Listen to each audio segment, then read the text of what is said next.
வணக்கம். இது YouTube Brutus. நான் மைனர். இன்று நம்முடைய நேரர்களுக்காக இணைந்திருப்பவர் தர்மபுரி மாவட்ட மகளிர் அணி அமைப்பாளர் அக்கா கவிதா மோகன்தாஸ் அவர்கள். அக்கா வணக்கம். வணக்கம். இது அக்கா எழுதின புத்தகம் வானத்து வாசலிலே அப்படிங்கிற ஒரு கவிதை தொகுப்பு. இதுல பெண்ணியம் பேசுகிற கவிதைகள் முழுக்க நிறைஞ்சிருக்கு. நான் படிச்சு பார்த்தேன். உங்களுக்கு வேணும்னாக்கா நீங்க வாங்கி வாசிச்சு பாருங்க. அக்கா, நீங்க முதல்ல உங்களை அறிமுகப்படுத்திங்க. பலருக்கு நீங்க யாரு என்ன அப்படிங்கிறது தெரியாது. உங்களுடைய பொறுப்பு சொல்லிட்டேன், பெயர் சொல்லிட்டேன், எந்த ஏரியாங்கிறது சொல்லிட்டேன். ஆனா உங்களை பத்தின வேற தகவல்கள், பின் தகவல்கள், நீங்க யாரு, உங்களுடைய குடும்ப பின்னணி எதுவுமே தெரியாது. நீங்க யாருங்கிறத அறிமுகப்படுத்திங்க. வணக்கம். நான் தர்மபுரி மாவட்ட மகளிர் அணி அமைப்பாளர். என் பேர் கவிதா மோகன்தாஸ். அரசியல் 2020 2025 வரை இப்போ வரை மகளிர் அணி அமைப்பாளராக பயணிச்சுட்டு இருக்கிறேன். முழுக்க முழுக்க அரசியல் சார்ந்து பொதுமக்கள் சேவைக்காகவே நான் அரசியல் பயணம் மேற்கொண்டிருக்கிறேன். மக்களுக்கு நல்லது செய்யணும் அப்படின்ற ஒரு நல்ல நோக்கத்துக்காக தான் என்னோட அரசியல் பயணம். பார்த்தீங்க அப்படின்னா என் குடும்ப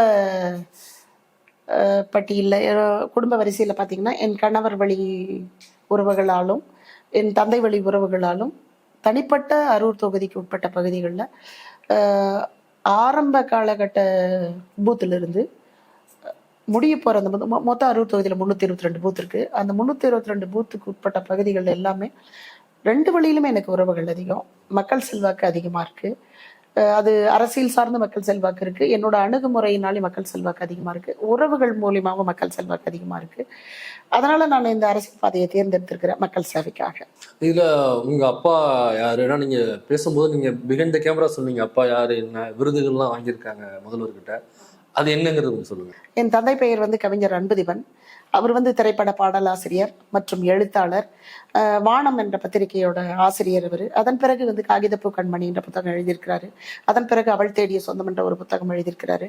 இலக்கிய நடையில் இருக்குது, இலக்கணமாகவும் இலக்கிய நடையிலும் அவள் தேடிய சொந்தம் என்ற ஒரு புத்தகத்துக்காக மாண்புமிகு தமிழ்நாடு முதலமைச்சர் அவர்களின் திருக்கரங்களால ஆகச்சிறந்த 10 தமிழ் வல்லுநர்களால ஆராய்ச்சி செய்து அந்த புத்தகத்துக்கு விருது வழங்கியிருக்கிறாங்க. அந்த விருது என் தகப்பனார் மாண்புமிகு தமிழ்நாடு முதலமைச்சர் அவர் கையில வாங்கினது எனக்கு தனிப்பட்ட பெருமையும் கூட. என்ன சார்ந்த என் குடும்ப உறுப்பினர்களாலும் ரொம்ப பெருமைப்பட்டு இருக்கிறோம். நீங்க திமுகவுல நீங்க தான் அவங்க குடும்பத்துல இருந்து முதல் முறையா உள்ள வர்றீங்களா, அல்லது அப்பா திமுக அல்லது எங்க குடும்பமே திமுக, இந்த மாதிரி ஏதாவது வரலாறு? ஆமா இருக்கு. என் தந்தை வழியிலும் தொன்று தொட்டு திமுக, என் தாய் வழி உறவுகளும் தொன்று தொட்டு திமுக. இப்ப கூட கட்சிக்காக வாக்கு அளிக்கக்கூடிய இடத்துல தான் நான் 20 ஆண்டு காலமா இருந்தேன் கட்சிக்காக. எனக்கு வயசு இன்னைக்கு 44 ரன்னிங்ல இருக்குது. நான் இந்த 44 ஆண்டு காலத்துல வாக்குகள் திமுகவுக்கு மட்டுமே, நினைவு தெரிஞ்ச நாட்கள்ல வாக்களிப்பு உரிமை வழங்கப்பட்ட காலகட்டத்துல திமுகவுக்கு மட்டுமே நான் வாக்களிச்சிருக்கிறேன். அதன் பிறகு நான் அதை நேசிக்க ஆரம்பிச்சிருக்கிறேன். அது எப்ப அப்படின்னா 2020 இந்த 25 ஆண்டுகள் வரையும் கழகத்துக்காக நேசிச்சு முழுமையா கழக செயல்பாட்டுல இறங்கியிருக்கிறேன். அது ஒரு தீராத ஒரு பற்று, தீராத ஒரு அன்புன்னே சொல்லலாம் கழகத்தை நேசிக்கிறதுல. அதனால கட்சி பணி ரொம்ப ஆர்வமா செய்துட்டு இருக்கிறேன். சரி, இப்ப நம்ம விஷயத்துக்குள்ள போல என்னன்னாக்கா தர்மபுரியில இருந்து வர்றீங்க.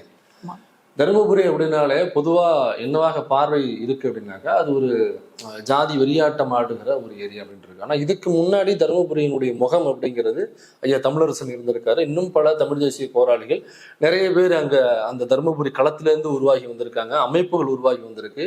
அல்லது வேற ஏரியாக்கள்ல உள்ள தமிழ் தேசிய குழுக்களாக இருக்கட்டும், அது போன்ற மற்ற அமைப்புகளாக இருக்கட்டும், அனைத்து அமைப்புகளுக்கும் அவங்களுக்கு ஒரு ஆதரவு கொடுத்து தங்குவதற்கான நிலமும் கொடுத்து அவங்களை பாதுகாப்பு கொடுத்து வளர்த்தெடுத்த ஒரு பூமி தர்மபுரி அப்படிங்கிறது ஒரு மிகப்பெரிய பேர். அந்த பேர் என்னவாக மாறி இருக்குனாக்கா இப்ப ஒரு சாதி சண்டை செய்கிற ஒரு மைதானம் அப்படிங்கிற மாதிரி இன்னைக்கு பேர் மாறி இருக்கு. இப்ப இந்த பெயர் மாற்றம் வந்ததுக்கு யாரு காரணம்? ஒரு தமிழரசன் என்கிற ஒரு தமிழ் தேசியவாதி அங்கிருந்து இன்னைக்கு ஒரு சாதி சண்டை செய்த மைதானம்னு மாறி இருக்கு இல்லைங்களா? இந்த மாற்றத்தை எப்படி பாக்குறீங்க? அது அப்படிதான் இருக்கா? அத மாதிரி சொல்ல முடியாது இல்ல. எல்லா ஏரியாவிலும் எல்லாருமே எல்லா சமூகமும் கலந்துதான் இருக்கிறாங்க. அது ஏன் தனிமைப்படுத்தப்பட்டு அங்க இப்படி சொல்றாங்கன்றது எனக்கு ஒன்றும் புரியல. இதை ஒரு அடையாளமா பண்ணிக்கலான்றது ஒரு சிலர் காரணமா பயன்படுத்த இருக்கக்கூடும். ஆனா பொதுமக்கள் அப்படி யார், திமுகவில் இருக்கிறவங்க பிற சமூகத்தினரோ ஆகட்டும், மாற்றுக் கட்சியில் இருக்கிற பிற சமூகத்தினரோ ஆகட்டும், அங்க சாதி வன்மமா இருக்கிறதா தெரியல. ஒருவேளை சித்தரிக்கப்பட்டிருக்கலாம், சாதி வன்மம் இருக்கிற மாதிரி சித்தரிக்கப்பட்டிருக்கலாம். அது பிற சமூக மக்களும் பிற சாதியினரும் பிற சமூக மக்களும் நான் அன்பார்ந்து என் தனிப்பட்ட பார்வையில் நான் பார்க்கறது, அன்பார்ந்து நான் பழகக்கூடிய விஷயத்துலையும் என் குடும்ப காரணங்களாலும் என் குடும்ப உறவுகளாலும் என் தந்தை வழி உறவுகளாலும் நான் பகிர்ந்துக்கிற இந்த களப்பணியினாலும் என் மேல ஒரு மக்கள்கிட்ட நன்மதிப்பு இருக்கு. அப்படி ஒரு விஷயத்த நான் அவங்கள்ட்ட பார்த்ததே இல்லை.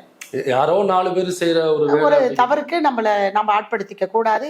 அது முறையும் இல்லை. மற்றவர்களும் ஏத்துக்கக்கூடிய மனநிலையில நம்ம இருக்கிறோம். அதனால ஒரு குறிப்பிட்ட சமூகம் அப்படின்னாலே அவங்க வந்து ஒரு ஜாதி வீரோடு இருப்பாங்க அப்படிங்கிறது கிடையாது. அப்படி இல்லை.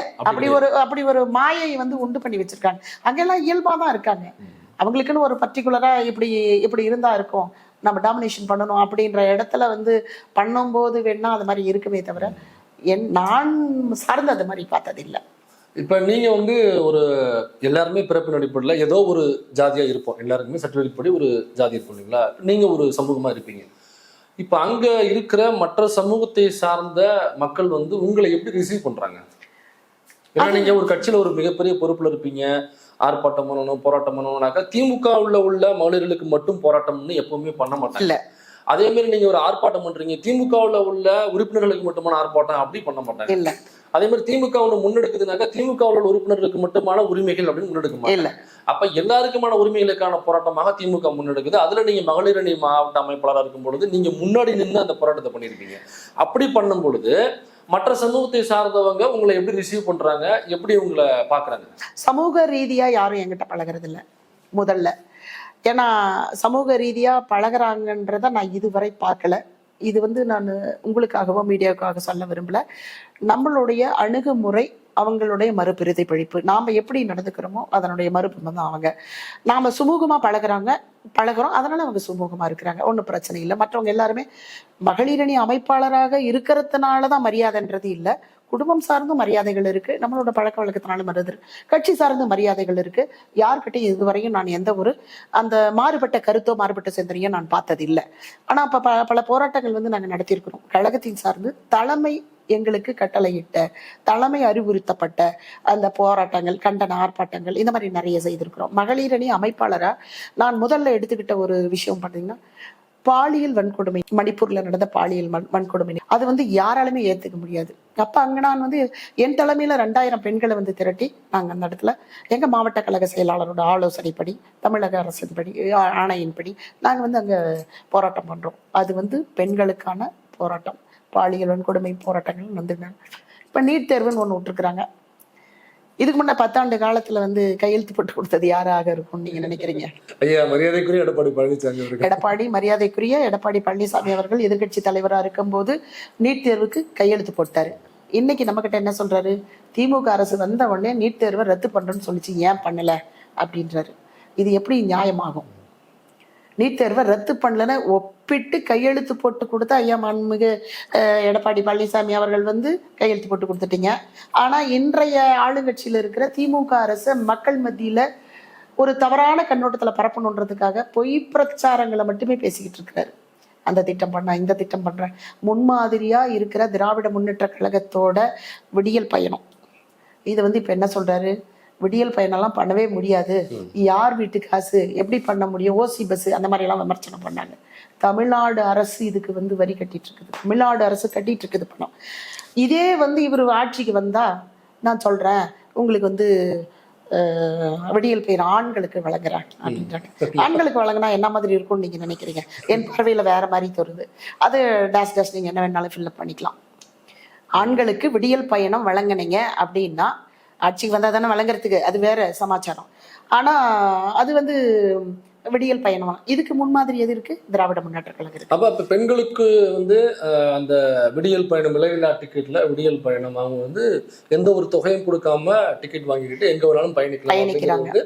அதற்கு பின்னாடி திமுகவினுடைய ஒரு பார்வை இருக்கு, பெண்களுடைய முன்னேற்றத்திற்கான ஒரு பார்வையோட கொண்டு வராங்க. தவிர சும்மா அந்த திட்டத்தை சொன்னோம்னாக்கா ஓட்டு வரும் அப்படிங்கிறதுக்காக சொல்லல. அப்படித்தானே நீங்க சொல்ல வரீங்க? இல்ல, ஓட்டுக்காக வேண்டி பெண்கள் நாட்டின் கண்கள், பெண்கள் நாட்டின் நீரின்றி அமையாது உலகு எவ்வாறோ அது மாதிரிதான் பெண்கள் இல்லாம நாடு இயங்க போறதில்லை. அது தமிழ்நாடு முதல்வருக்கு தெரியுது. ஒரு கணவனா மனைவி பத்தி புரிதல் இருக்கோ இல்லையோ, ஒரு சகோதரனா தங்கச்சியை பத்தி அக்காவை பத்தி புரிதல் இருக்கோ இல்லையோ, தமிழ்நாடு முதலமைச்சருக்கு அது தெரியுது. மாதாந்திரம் உரிமை தொகை வழங்கிட்டு இருக்கிறாரு. இந்த மாதாந்திரம் உரிமை தொகை வழங்குறது மாதம் அண்ணனோ தம்பியோ தந்தையோ யாரும் கொடுக்கறதில்ல, கணவரே கொடுக்கறதில்ல. கணவர் அக்கௌண்ட் ஓபன் பண்ணி கொடுத்தாரா? இல்லை. ஆனா தமிழ்நாடு முதலமைச்சர் தனிப்பட்ட ஒவ்வொரு பெண்களுக்கும் தனிப்பட்ட ஒரு வங்கி கணக்கு ஆரம்பிச்சு மாதம் 15ஆம் தேதிக்குள்ளாரவே 14 இரவிலிருந்து 15ஆம் தேதிக்குள்ள அவங்களுக்கு மாதம் 1000 வழங்கிட்டு இருக்கிறாங்க. இது அவர்களுக்கான உரிமை தொகை. 10,000 ரூபாய் சம்பாரிச்சு கொடுத்த கணவர் நான் உங்ககிட்ட தானே கொடுக்குறேன், இது ஒரு பெரிய காசான்றது அவங்க வீரவசனம் பேசலாம். ஆனா அந்த காசு 10,000 ரூபாய் கொடுத்துட்ட பிறகு அந்த பட்ஜெட்டை வந்து ஒப்படைக்கிற இடத்துல மனைவி இருக்கிறா, கட்டாயத்தின் பேர்ல என்ன செலவு பண்ண அப்படின்றத. ஆனா பெண்கள் மாண்புமிகு முதலமைச்சர் கொடுத்திருக்கிற அந்த உரிமை தொகைக்கு அவங்களுக்கு கணக்கு சொல்லணும்னு அவசியம் இல்லை. தன் சகோதரி வந்தாவோ, சகோதரி குழந்தைகள் வந்தாவோ, தங்கை சகோதரன் வந்தாவோ, அவங்களுடைய குழந்தைகள் வந்தா அவங்க கையிருப்புல இருந்து அவங்களுக்கு விருப்பப்பட்ட ஒரு சிறு சிறு செலவுகளை செய்து மகிழ்றாங்க. அதை நான் கண் முன்னாடி பார்த்திருக்கிறேன், உணர்ந்திருக்கிறேன். நான் மகளிர் உரிமை தொகையை வந்து கொச்சைப்படுத்தி யாருமே பேசக்கூடாது. இப்ப பாருங்க, சமீப காலமா வந்து இந்த ரெண்டு வாரத்துக்குள்ள ஒரு வாரத்துக்குள்ள பேச்சு அடிபட்டிருக்கு. அவங்க அப்பா விட்டு காசா அப்படின்றாங்க. அதிமுக அரசு ஆண்டுட்டு இருக்கும்போது நான் அவங்க அப்பா விட்டு காசா கொடுத்துருக்கலாமே, ஏன் கொடுக்கல? 1000 ரூபாய் வழங்குறதுக்கே நிதி இல்லை எங்க கிட்ட, கஜானா காலியா இருக்குது, இது நடைமுறைப்படுத்த முடியாது அப்படின்னு சொன்னாரு. இன்னைக்கு எப்படி தமிழக முதல்வரால் நடைமுறைப்படுத்தப்பட்டுச்சு? அதுக்கு ஒரு புறமான ஒரு செய்தி. இந்த மாதிரி வந்து வேற ஒரு நிதியை வந்து ஆதி திராவிடர் மக்களுக்கு சேர வேண்டிய இதெல்லாம் பணத்தை எடுத்து ஆமா அது வந்து இவங்களுக்கு கொடுத்துருக்குறாங்க அப்படின்னு சொல்றது. தமிழ்நாடு அரசு நம்ம தமிழ்நாடு முதல்வர் வந்து மக்களுக்கு வழங்கிட்டு இருக்கிற உரிமை தொகைக்கும் மற்ற நலத்திட்டங்களுக்கும் வெளி மாவட்டத்துல வெளிநாட்டுல அயல்நாட்டுல வந்து பொருளாதாரத்தை செலவழிச்சு அங்கிருந்து வர முதலீட்டுல அந்த பங்களிப்பை நம்மளே வரி கட்டினாலும் நம்ம பணத்தை நமக்காக முறையா எப்படி சேர்க்கணுமோ அது மக்களே பயனடையணுன்ற வகையில பல்வேறு திட்டங்களை செயல்படுத்திட்டு வராங்க.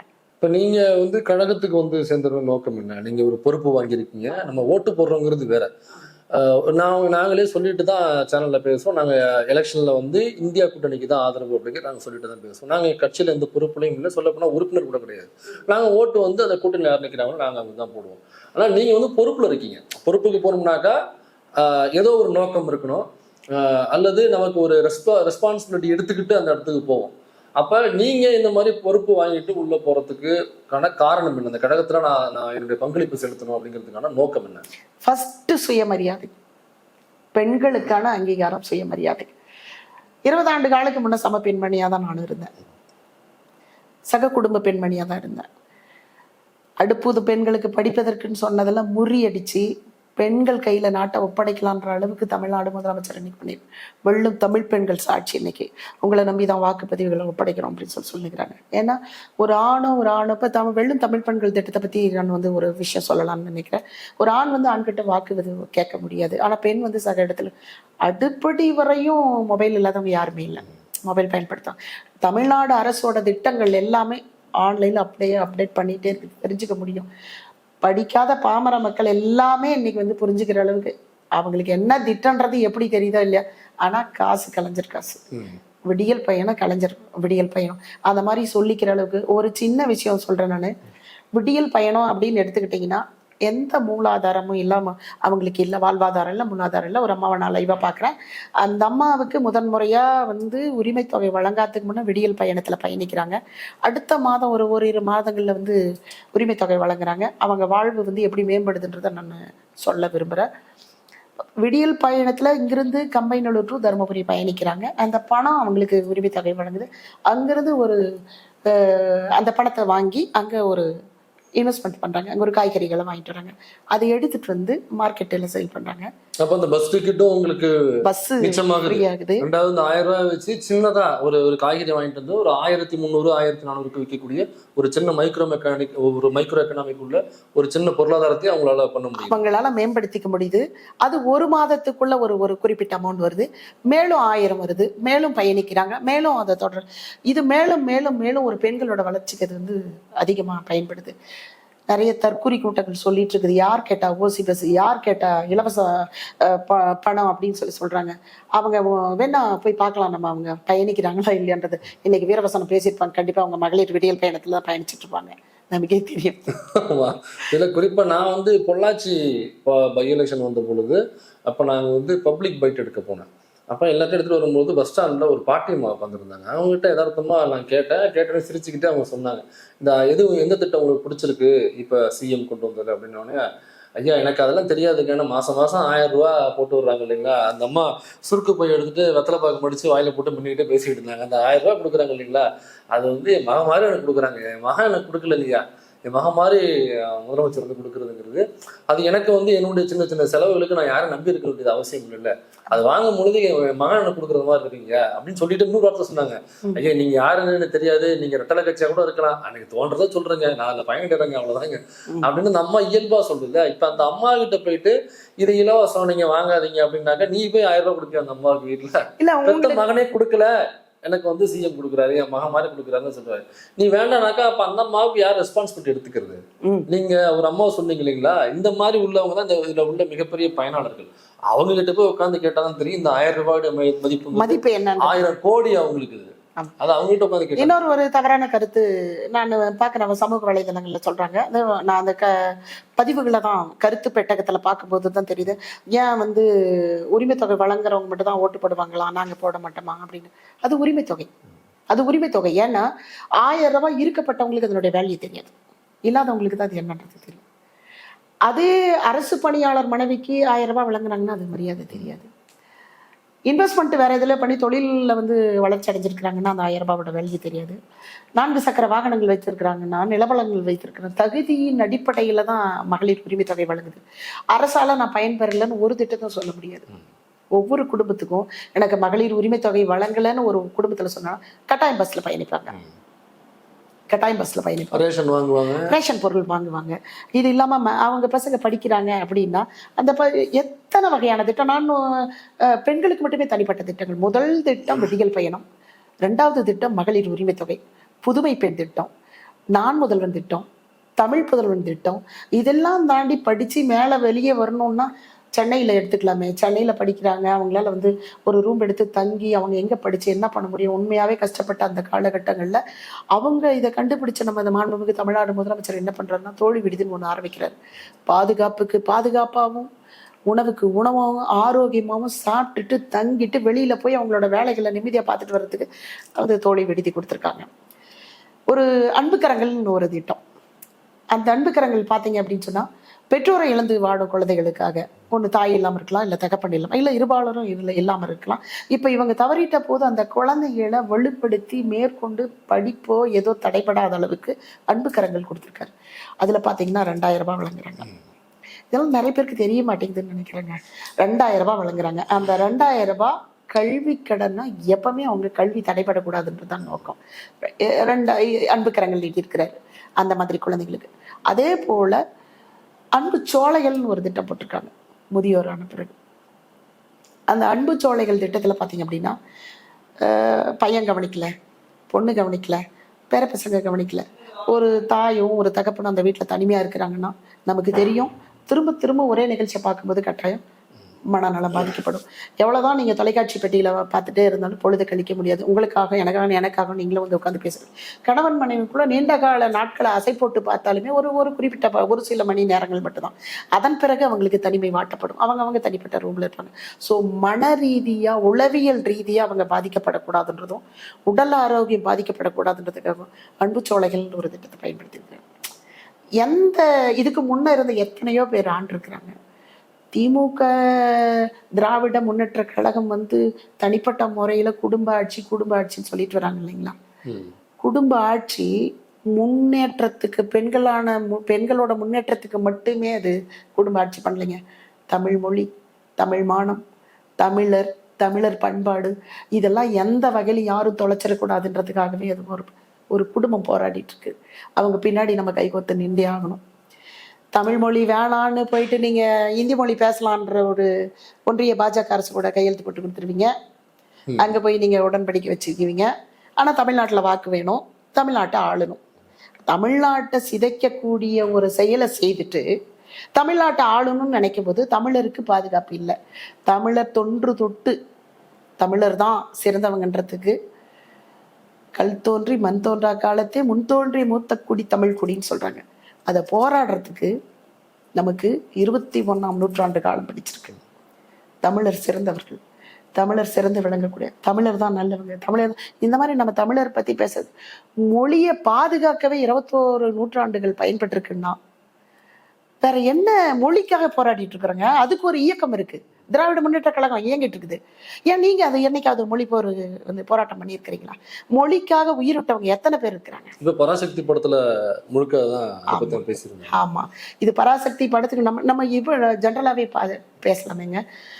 இது நாள் வரையும் மொழிக்காக உயிர் விட்டுருக்குறாங்க, தமிழ் மொழிக்காக உயிரை விட்டுருக்குறாங்க. தமிழர் வந்து சிதைக்கப்பட்டிருக்கிறாங்க. தமிழ்நாட்டில் தான் இருக்கணும், தமிழ்நாட்டில் ஆட்சி ஆளணும்னு நினைச்சிட்டு சென்ட்ரல் கவர்மெண்ட் கூட மத்திய ஒன்றிய அரசு கூட கைகோர்த்துக்கிட்டு கூட்டணி அங்கே வச்சுக்கணும், தமிழ்நாட்டில் ஆட்சி பண்ணணும்னு நினைக்கிறது நியாயமில்லாத ஒரு விஷயம் தானுங்களே.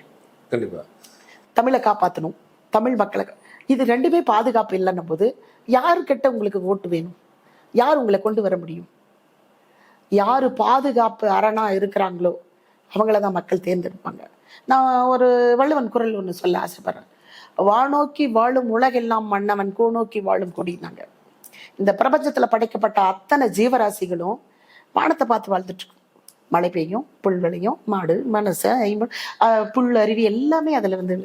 ஆனா ஒரு மன்னவன் ஆட்சி, மன்னவன் கோள் நோக்கி வாழும் கொடினா அந்த அரசன் எப்படி ஆண்டுட்டு இருக்கிறானோ அதை பொறுத்துதான் அந்த மக்களோட செழுமை, இந்த நாட்டோட செழுமை.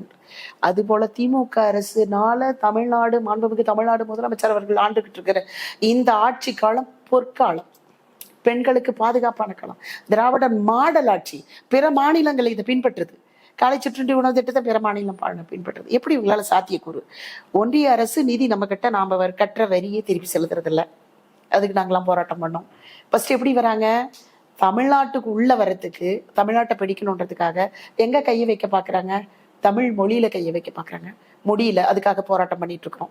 நீட் தேர்வுன்னு படிக்கிற பசங்க வெளியாக வராங்க, அதுல ஒன்றும் முடியல, அதுக்காக நம்ம போராட்டம் பண்ணிட்டு இருக்கிறோம்.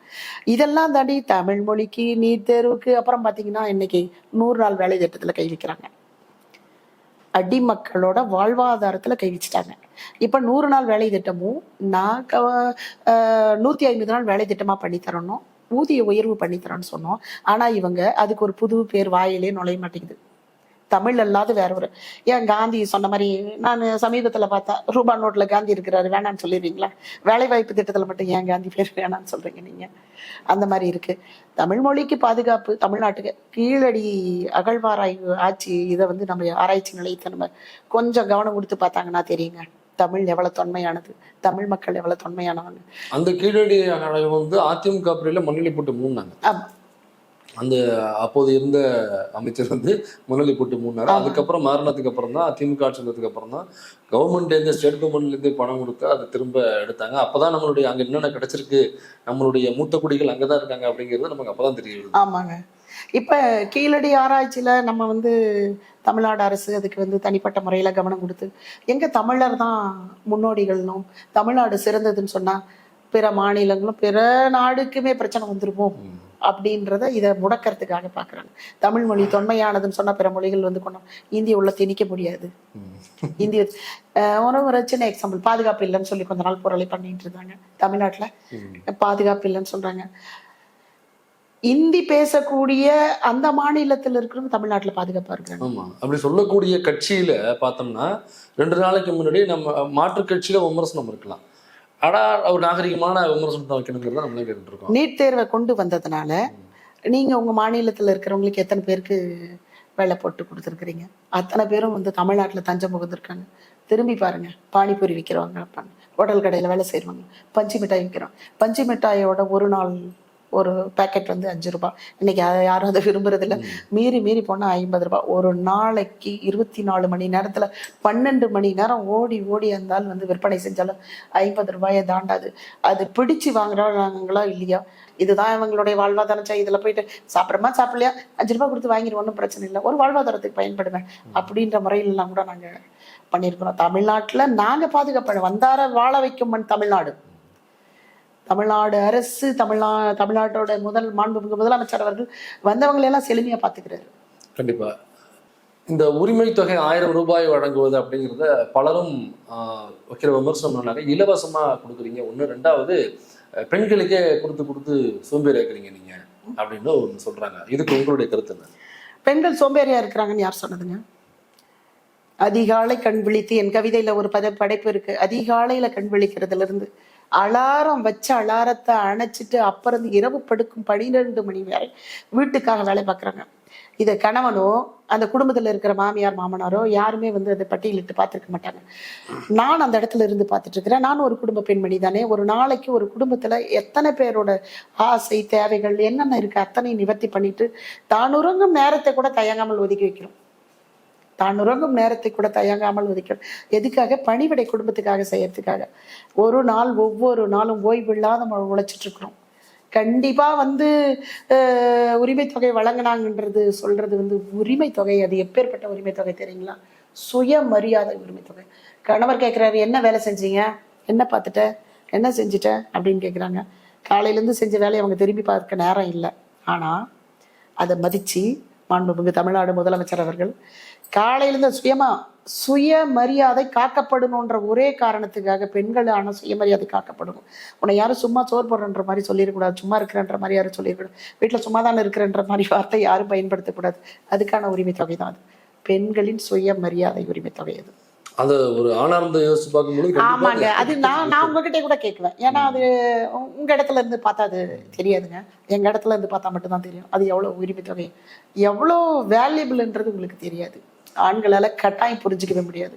அவர் ஒரு தகப்பனா, ஒரு சகோதரனா, இந்த தமிழ்நாட்டில் இருக்கிற பெண்களோட மகனாக, வயதானவர்களுக்கு மகனாகவும், வயது இருக்கிறவங்களுக்கு வந்து சகோதரனாகவும், தந்தையாக இருக்கிற இடத்துல தந்தையாகவும், அனைத்து கேரக்டர்லையுமே அவர் தான் வாழ்ந்துட்டு இருக்கிறாரு பெண்கள் மத்தியில. நீங்க வந்து மகளிர் அணியில மாவட்ட பொறுப்பில் இருக்கீங்க. நீங்க முன்னின்று நடத்தின போராட்டம் ஆர்ப்பாட்டங்கள் என்னென்ன? பாலியல் வன்கொடுமை போராட்டம் பண்ணியிருக்கோம். நீட் தேர்வு ரத்து பண்ண சொல்லி, பலமுறை நீட் தேர்வு ரத்து பண்ண சொல்லி போராட்டம் பண்ணியிருக்கிறோம்.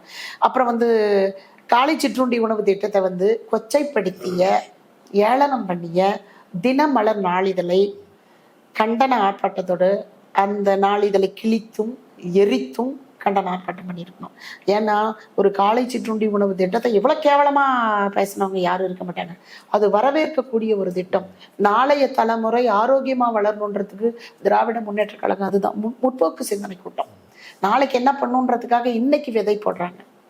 அந்த குழந்தை வளர்ந்து நான் தனக்கு வாக்களிக்கும்ன்ற எண்ணத்திலேயே பண்றாங்க? இல்ல, வளரும் போதே தன்னோட தமிழ்நாட்டில் இருக்கிற குழந்தைகள் ஆரோக்கியமா வளரணும்னு பண்றாங்க. ஒரு சின்ன விஷயத்த பதிவிடலாங்களா? இப்போ ஒரு பெண் இருக்காங்க, கருவுறுறாங்க, திருமணமானவங்க கருவுறுறாங்க. அவங்க கருவுற்ற காலத்திலிருந்தே தனி கவனம் செலுத்தப்படுகிறது தமிழ்நாடு முதலமைச்சர் அவர்களோட திட்டங்களால. அவங்களுக்கு தனிப்பட்ட மருந்துகள், மாத்திரைகள், அப்புறம் வந்து சத்துணவு ஆரோக்கியமான உணவுகள், அப்புறம் வந்து ஊட்டச்சத்து மாவு, இந்த மாதிரி கொடுத்து அந்த குழந்தைகள் அந்த கரு வந்து அந்த குழந்தை வளர்ந்து பிறந்துட்ட பிறகு அந்த குழந்தைக்காக வளர்க்கப்படுற நிதி 18,000 ரூபாய். கிட்பேக்கா 2 தராங்க. அப்புறம் பார்த்தீங்க அப்படின்னா 14,000 ரூபாய் அவங்க வங்கி கணக்கில் செலுத்துறாங்க. இதே அரசு பணியில் வேலை பார்க்குறாங்கன்னு வைங்களேன், 1 ஆண்டு கால விடுப்பு கொடுக்குறாங்க சம்பளத்தோட. 1 ஆண்டு கால விடுப்பு கொடுக்குறாங்க. அப்புறம் அந்த குழந்தை மேலும் வளருது, காலை சிற்றுண்டி திட்டத்தில் பயனடையுது, அப்புறம் பள்ளியில் பயிலுது, புதுமை பெண் திட்டத்தில் பயனடையுது, அப்புறம் வந்து தோழி விடுதியில் பயனடையுது. மறுபடியும் வந்து அவங்க ஒரு அரசு பணியில் நான் புதல்வன் திட்டத்திலோ தமிழ் புதல்வன் திட்டத்தில் அவங்க வந்து பயனடைஞ்சு கட்டாயம் வந்து அரசு பணிக்கு போவாங்க. அதன் பிறகு திரும்பவும் மறுபடியும் ரீசர்க்கிள், திரும்ப திரும்ப திரும்ப திரும்ப அடுத்தடுத்த மகளிருக்கான விதைகளை வந்து தமிழ்நாடு அரசு இன்னைக்கே நினைச்சு, இன்னைக்கே திட்டத்தை போட்டு, இன்னைக்கே ஆட்சியை பிடிச்சி, இன்னைக்கே முடிச்சுக்கணும்னு நினைக்கல. எதையும் எதிர்பாராமல் தமிழ்நாடு மக்களை செல்வ செழிப்போடு வச்சிருக்கிறாங்க. இது மற்றவங்க விமர்சனம் பண்றவங்க ஏதாவது ஒரு ஆதாயத்துக்காக மட்டுமே விமர்சிக்க முடியுமே தவிர இந்த திட்டங்களும் இந்த சட்டங்களும் குறை சொல்லக்கூடிய, திட்டத்தையும் சட்டத்தையும் குறை சொன்னா மட்டும்தான் தமிழ்நாடு முதலமைச்சரை குறை சொல்ல முடியும். வேற இடத்துல உங்களை குறை சொல்லி அந்த இடத்த உங்களால பிடிக்க முடியாது. எது ஆமன்றமோ அதை இல்லைன்றது தான் உங்களுடைய வேத வாக்கு. அப்படி சொன்னாதான் மக்களால நீங்க வந்து அந்த இடத்துல முதன்மைப்படுத்தப்படுவீங்கன்றதுக்காக கட்டாயத்தின் பேர்ல பொய் பேசுறாங்க. வைத்திருந்தா இப்போ எந்த கட்சி மட்டும் பாருங்க, எத்தனையோ கட்சிகள் இருக்கு. ஏன் திராவிட முன்னேற்ற கழகத்தை மட்டும் குறி வைக்கிறாங்க? ஏன்னா அது அசைக்க முடியாத ஆணிவேர். திராவிட முன்னேற்ற கழகம் என்பது அசைக்க முடியாத ஆணிவேர்.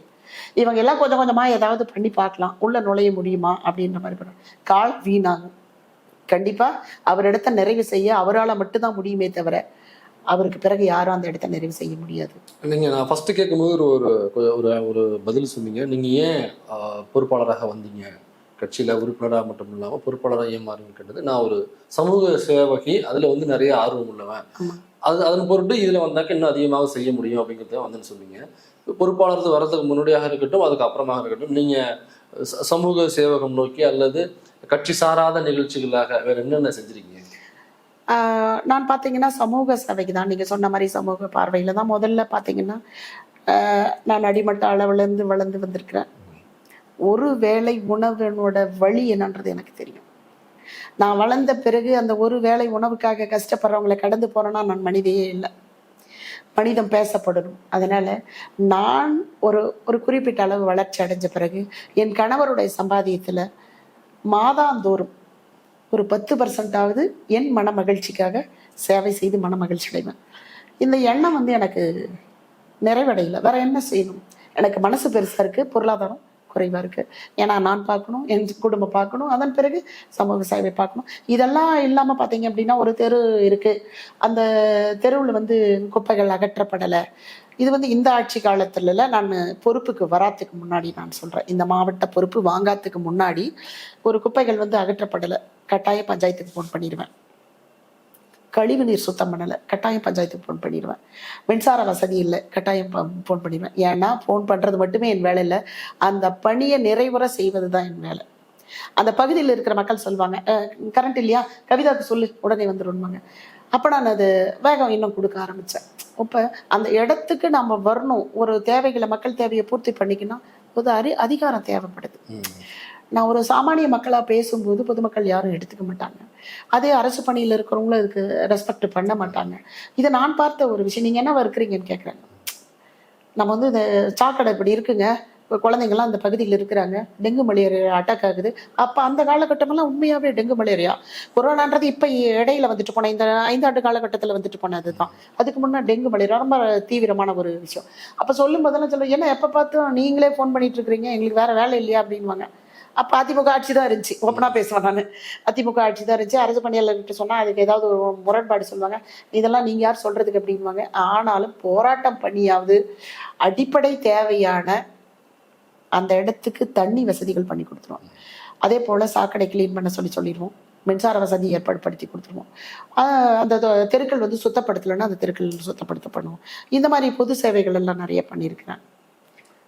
இப்போ இந்த மகளிர் தொகை கொடுத்ததுல நிறைய விமர்சனம் வந்துச்சு. ஒட்டுமொத்தமா 5000 ரூபாயா கொடுக்கும் பொழுது ஓட்டுக்காக எலெக்ஷன் வருது, நெருக்கமா 5000 ரூபாய் கொடுத்தோம்னாக்கா இந்த பெண்களுடைய வாக்குகளை வாங்கிடலாம். குறிப்பா ஒவ்வொரு தேர்தலையுமே பெண்கள் வாக்குகள் யாரு பக்கம் அதிகமா போய் விடுதோ அவங்க தான் வெற்றியாளராக வருவாங்க. அப்படி பார்க்கும் பொழுது திமுகவுக்கு பெண்கள் வாக்கை வாங்குவதற்காக தான் இந்த திட்டங்கள் எல்லாமே கொண்டு வந்தாங்க. மகளிர் உரிமை தொகை திட்டமாக இருக்கட்டும், அல்லது விலையில்லா டிக்கெட் விடியல் பயணமாக இருக்கட்டும், அல்லது தோழி விடுதி பெண்களுக்காக படிக்கிற பெண்கள், அப்புறம் வளர்ந்த பெண்கள், வீட்டில் இருக்கிற பெண்கள், எல்லா பெண்களையும் டார்கெட் பண்ணி ஒரு திட்டமாக நேரடி பயனாளர்களாக.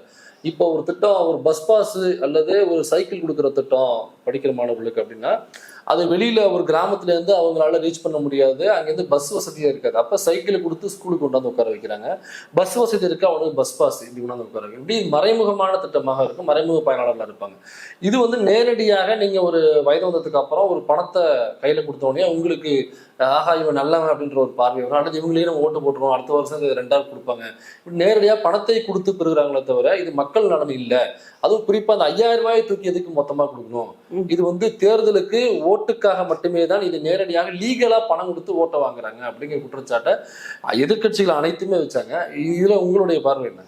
இப்ப திராவிட மாடல் அரசு பெண்களுக்கான அரசு நாங்க சொல்லிக்கிறோம், பெண்களுக்கான அரசு தான்.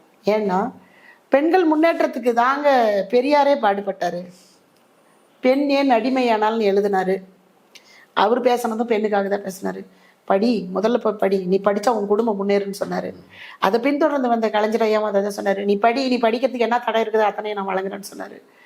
முதல்ல வந்து பெண்களுக்கு சுயமரியாதையை ஏற்படுத்துற மாதிரி சுய உதவி குழுன்னு ஒண்ணு ஏற்படுத்தினார். தர்மபுரி மாவட்டம் ஒரு காலகட்டத்துல வறட்சி மாவட்டம், இப்பவும் அப்படிதான் இருக்கு. ஆனா அதுக்கேத்த மாதிரி தமிழ்நாடு மாண்புமிகு தமிழ்நாடு முதலமைச்சர் வந்த பிறகு தேடி தேடி நலத்திட்டங்களை பண்ணிட்டு இருக்கிற எங்களுக்கு பொறுப்பு அமைச்சர் வேளாண்மை துறை, மாண்புமிகு வேளாண்மை துறை அமைச்சர் வந்து MRK பன்னீர்செல்வம் ஐயா அவர்கள் வந்த பிறகு அங்க வந்து நிறைய மாற்றங்கள் இருக்கு. விவசாய சார்ந்து நிறைய விஷயங்கள் பண்ணியிருக்கிறாரு. இப்ப கலைஞரையா காலகட்டத்தில் பார்த்தீங்க அப்படின்னா சுய உதவிக்குழு ஏற்படுத்தினாங்க. ஏன்னா அங்க பெண்கள் வந்து பாதிக்கப்பட்டிருக்காங்க, வருமானம் எதுவும் இல்லை. அப்ப அவங்களுக்குன்னு ஒரு குழுவை ஏற்படுத்தணுன்றாங்க. அது தமிழ்நாட்டிலே முறையா தர்மபுரி மாவட்டத்தில் தான் தொடங்கினாங்க.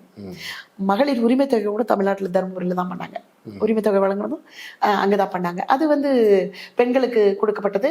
அது இன்னொன்னு பார்த்தீங்க அப்படின்னா கலைஞரையா வந்து கண்ணு அடுப்பு எரிச்சு எரிச்சு எரிச்சு கண் வந்து பாதிக்கப்பட்டிருக்கு.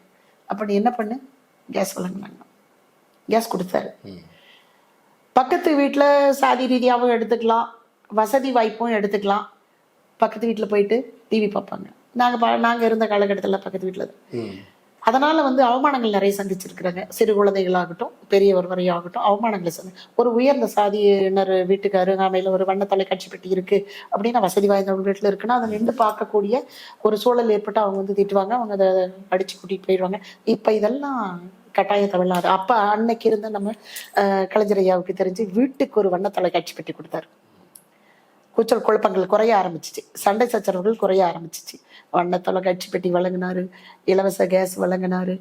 அங்க பாத்தீங்கன்னா தருமபுரியில அதிகமா புளோரைட் வாட்டர், பெரும்பான்மையான ஆட்களுக்கு பல்லுல மஞ்சள் கரை, இழும்பு பாதிப்பு, நிறைய அந்த என்ன சொல்றது, அதெல்லாம் தடுக்கிறதுக்காக வேண்டி கால்சியம் பற்றாக்குறையினால ஏற்படக்கூடிய அனைத்து விதமான நோய்களும் அது குடிநீர் மட்டுமே காரணம். அப்பதான் அவர் யோசிக்கிறாரு, ஒகேனக்கல் கூட்டு குடிநீர் திட்டத்தை கொடுக்குறாரு. யாரு, கலைஞரையா. ஒகேனக்கல் கூட்டு குடிநீர் திட்டத்தை கொடுக்குறாரு. குடிநீர் சரியான ஒரு குடிநீர் வழங்குறாரு, இலவசமா கேஸ் வழங்குறாரு, பெண்களுக்கு சுய உதவி குழு ஏற்படுத்தி இருக்கிறாரு. இது எல்லாமே பெண்கள் சார்ந்துமே கலைஞரையா செய்துட்டு இருந்தார். அவர் பின்தொடர்ந்து வர தமிழ்நாடு மாண்புமிகு தமிழ்நாடு முதலமைச்சர் அவர்கள் 2ஆம் கட்ட கூட்டு குடிநீர் திட்டம் கொடுக்கிறார். தண்ணி போதலையா, மேல 2ஆம் கட்ட கூட்டு குடிநீர் திட்டம் அப்படின்னு சொல்லிட்டு இது பெண்கள் சார்ந்து கொடுத்துட்டு வர அந்த நலத்திட்டங்கள் எல்லாமே பெரியார்ல இருந்து கலைஞரையாவில இருந்து நம்ம மாண்புமிகு தமிழ்நாடு முதலமைச்சர் அவர்கள் இருந்து வந்துட்டு வருது. இது எப்படி இவங்களால குறை சொல்ல முடியுது? அது உரிமை தொகை. அது 5000 கொடுத்தாதான் நீங்க வாக்கு கொடுப்பாங்க, அதுக்காக நீங்க இந்த மாதிரி போடுறாங்க அப்படின்னு சொன்னா, ஆரம்ப காலகட்டத்துல என்னால நான் வழங்கப்படக்கூடிய இந்த உரிமை தொகை எக்காரணம் கொண்டு நிறுத்தப்பட மாட்டாது, நான் இடையில்லாம வழங்கிட்டு இருக்கிறேன் அப்படின்னாரு.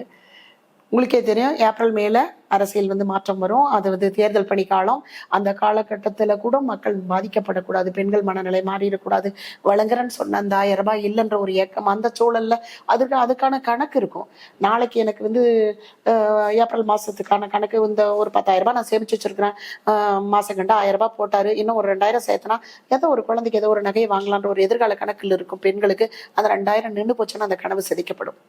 அந்த மாதிரி விஷயமெல்லாம் இது நடக்கக்கூடாதுன்றதுக்காக இதை வந்து ஒன்றிய அரசு, நான் தெளிவாவே சொல்லுவேங்க, ஒன்றிய அரசும் எதிர்கட்சிகளும் சேர்ந்து ஆட்சிக்கு வந்து, அதாவது தேர்தல் காலகட்டத்துல எந்த நிதியை அவங்க கொடுக்குவாங்க, இதை தடுக்கணும் அப்படின்றத அவங்க சூதகமான வேலையை செய்யும் போது இது தமிழ்நாடு முதலமைச்சர் அவர் முற்போக்கு சிந்தனையாளர் அவர் கண்டுபிடிச்சிட்டாரு.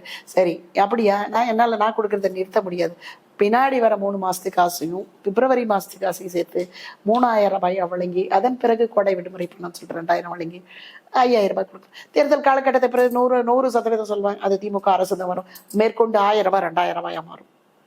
கண்டிப்பா. இப்போ அது 1000 வந்து 2000 ரூபாயாக அடுத்த முறை திமுக வென்று வந்தால் நாங்கள் அதை ஏற்றி தருவோம் அப்படின்னு சொல்லி திமுக தான் வரும், மாற்று கருத்து இல்லை.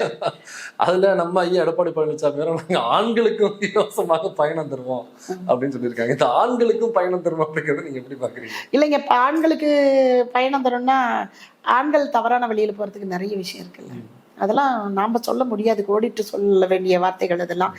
இப்ப 2 வீலர் பிடிச்சாவது ஒரு இலக்கு அடையணும்னு போறாங்க, 3 பேர் 4 பேர் போறாங்க, ரிட்டர்ன் வரும்போது அந்த பகுதியில் 6 பேரா வர்றாங்க, 6 பேரா வராங்க, 3 பேரா போயிட்டு 6 பேரா வர்றாங்க, 6 பேரா வராங்க. அதுக்கெல்லாம் இலவச பயணம், இலவச பயணம் கொடுத்தாங்க அவங்க அவங்க 6 பேர் பஸ்ல வந்துருவாங்க. கட்டாயம் அந்த வண்டிக்கு டீசல் போட வேண்டிய தேவையில்ல, அவங்களுக்கே டீசல் போட்டுக்கலாம் இல்லைங்களா? ஆனா அந்த பெண்களுக்கு கொடுக்குற உரிமை தொகை அப்படிங்கிறது முழுக்க முழுக்க அவங்களுக்கு குடும்பத்துக்காகவும் குடும்பம் குடும்ப நலனுக்காகவும் போய் சேரும். இங்க கொடுக்கும்போது அவங்க ஏற்கனவே சம்பாதிக்கிறாங்க ஆண்கள், ஆமா. பெரும்பான்மையாக ஆண்கள் வந்து சம்பாதிக்கிறாங்க. ஏன்னா இது ஆண் மயப்பட்ட ஒரு சமூகமாக தான் இந்திய சமூகம் வளர்ந்து வந்தது. அதை மாற்றி பெண்களும் வந்து தங்களுடைய பங்களிப்பை இந்த சமூகத்துக்கு கொடுக்கணும். அவங்க பொருளாதார ரீதியா அவங்க யாரையும் நம்பாமல் தன்னுடைய பொருளாதாரம் நான் சம்பாதிக்கிறேன் அப்படின்ற ஒரு பிடிமானம் இருக்கணும். அதுக்காக இலவச பேருந்து, விலையில்லா டிக்கெட், நீங்க போயிட்டு வரலாம். ஒரு 10,000 ரூபாய் சம்பாதிக்கிற ஒரு சின்ன வேலையில இருப்பாங்க. அந்த டிக்கெட்டுக்கு அவங்க செலவழிக்கிற காசுங்கிறது ஒரு 1000 ரூபாய் இருக்கும் மாசம். இப்ப அந்த 1000 ரூபாய் மறைமுகமாக சேவ் ஆகும். இப்ப இந்த மாதிரி மறைமுகமாக பெண்களுடைய எம்பவர்மெண்ட் அதுக்குள்ள இருக்குன்னு புரிஞ்சிக்காத எடப்பாடி பழனிசாமி, நீ பெண்ணுக்கு தெரியா, நான் ஆணுக்கு தருவேன் பாரு அப்படின்னு காமெடிகளை செஞ்சுட்டு இருக்காரு. ரொம்ப அற்புதமா நீங்க நிறைய தகவல்களை சொன்னீங்க. ஒரு கம்பைநல்லூர்ல இருந்து நிறைய பெண்கள் பாத்தீங்கன்னா வேலைக்கு வெளியில போவாங்க. தருமபுரி மாவட்டத்துக்கு ஒரு துணி கடையா இருக்கலாம், மளிகை கடையா இருக்கலாம், இல்ல அவங்க தொழில் சார்ந்து வெளியில பயணிக்கலாம். இப்ப அவங்க பயணிக்கிறாங்க, அனுதினமும் பயணிக்கிறாங்க. கட்டாயம் அவங்களால ஒரு 50 ரூபாய் சேவ் பண்ண முடியுது. ஆமா, ஒரு நாளைக்கு ஒரு 50 ரூபாய்ங்கிறது மாசம் 1500 ரூபாய் இல்ல, கட்டாயம் 50 ரூபாய் சேமிக்க முடியுது.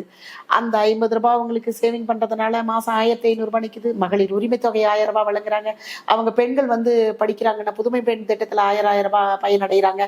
அது இல்லாம அந்த அந்த அம்மா வேலை பார்க்கறவங்களோட குழந்தை வந்து இருக்குதுன்னா காலை சுற்றிண்டு உணவு திட்டத்துல குறைஞ்சது ஒரு குழந்தைக்கு 50 ரூபான்னு கணக்கு கூட 2 குழந்தை படிக்குதுன்னா அதுல ஒரு 1500 3000 ரூபாய். அரசு கண்ணுக்கே தெரியாம ஒவ்வொரு குடும்பத்துக்கும் தனிப்பட்ட முறையில அந்த அம்மா ஒரு அம்மா ஒருத்தர் கேட்கறாங்க, நாடாளுமன்ற தேர்தலின் போது நான் கேட்கணும், என் மருமகளுக்கு தான் வந்து கிடைக்குது உரிமை தொகை, எனக்கெல்லாம் வழங்கல. அந்த இடத்துல புரிய வைக்கிற இடத்துல நாங்க இருக்கிறோம். ஓய்வு ஊதியம் அவங்க, அதாவது முதியோர் ஓய்வு ஊதியம் வாங்கிட்டு இருக்காங்க. முதியோர் ஓய்வு ஊதியம் வாங்குறவங்களுக்கு உரிமை தொகை இல்லை, கிடையாது. ஆமா, நிறைய பேருக்கு இது புரியுது. இந்த திட்டம் வந்து நம்ம அந்த இடத்துல தெளிவா பேசணும். அதுதான் வெள்ளும் தமிழ் பெண்கள் நிகழ்ச்சியில வந்து பேச சொல்லியிருக்கிறாங்க. உரிமை ஒரே குடும்பத்துல இருக்கிறாங்க, ஓட்டு அவ தான் போடுவா, நான் போட மாட்டேங்க. அப்ப நம்ம அந்த இடத்துல புரிய வைக்க கடமைப்பட்டிருக்கிறோம். காரணம் என்னன்னா, மகளிர் உரிமை தொகை மருமகள் பெற்றுட்டு இருக்கிறாங்க. ஓய்வு ஊதியம், அதாவது முதியோர் ஓய்வு ஊதியம் அந்த அம்மா பயனடைகிறாங்க. அந்த பெண்ணோட 2 குழந்தைங்க காலை சிற்றுண்டி உணவு திட்டத்தில் படிக்கிறாங்க. அவங்க சிற்றுண்டி திட்டத்தில் இல்லைன்னாலும் பெண் பிள்ளைகள் இருந்தாங்கன்னா புதுமை பெண் திட்டத்தில் பயனடைகிறாங்க. அவங்க கணவர் வந்து அவங்க அந்த வயசான அம்மாவோட கணவர் இருக்கிறாங்கன்னா அவங்களுக்கு முதியோர் பணம் வந்து அவங்களுக்கு வந்து சேருது. ஆக இவ்வாறு இந்த ஒரே குடும்பத்துக்கு இவ்வளோ பணம் பயனடையுது. உனக்கு மகளிர் உரிமை தொகை வருது, அவங்க மருமகளுக்கு வருதுன்னா அப்ப நீ என்ன பண்ண அனுபவிக்கிற? நீங்களும் அதே திட்டத்துல தான் பயனடைறீங்க. அது உரிமை தொகையா இல்லாம ஓய்வு தொகையா வாங்குறீங்க. அதுதான் அது வேறுபாடு. அரசு திட்டம் ஒவ்வொரு குடும்பத்துக்கும் இதுதான் இல்லை, என் கட்சியில இருக்கிறவங்களுக்கு தான் வேணும், திமுக அரசு சார்ந்தவங்களுக்கு தான் வேணும் அப்படின்னு எல்லாம் எல்லோருக்கும் எல்லாம் என்ற திட்டத்தின் அடிப்படையில் எல்லாருக்குமே வழங்கிட்டு இருக்கிறாங்க. பாகுபாடு இல்லாம மாற்றுக் கட்சி பயனடையக்கூடாது, மாற்று சமூகத்தினர் பயனடையக்கூடாது, திமுக அரசு மட்டுமே பயனும், அவங்க மட்டும் வாக்களிக்கிறோம் மட்டும், அந்த மாதிரி செயல்பட எல்லோருக்கும் எல்லாம் அதன் அடிப்படையில் இந்த திட்டங்கள் வழங்கி கொண்டு வரலாம்.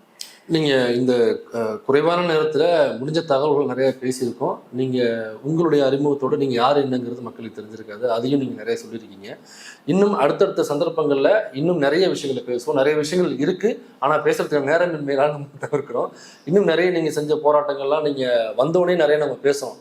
நீங்க வந்து அங்க உள்ள காப்பகங்களுக்கு, அங்க ஆதரவற்ற முதியவர்கள் காப்பகத்துக்கு, ஆதரவற்ற குழந்தைகள் காப்பகத்துக்கு, இப்படி நிறைய காப்பகங்களுக்கு வந்து தனிப்பட்ட முறையில கட்சி சாராம தனிப்பட்ட முறையில் நீங்க பொருளாதார உதவியாக இருக்கட்டும், மற்ற உதவிகள் நிறைய இங்க செஞ்சுக்கிட்டு இருக்கீங்க அப்படிங்கிறதெல்லாம் நீங்க சொன்னீங்க. அதற்கான ஃபுட்டேஜஸ்லாம் கூட நான் பார்த்தேன். இவ்வளவு நம்மளால உள்ளுக்குள்ள அது கொண்டு வர முடியல, பேச முடியல. இன்னும் வேற ஒரு தருணத்துல இன்னும் நிறைய விரைவா பேசுவோம். நிறைய தகவலை பகிர்ந்துக்கிட்டீங்க. நீங்க உங்களுக்கு நேரத்தை ஒதுக்கி எங்களுடைய ஸ்டுடியோவுக்கு வந்து உங்களுடைய கருத்துக்களை பகிர்ந்தமைக்கு நன்றிக்கா. நன்றி.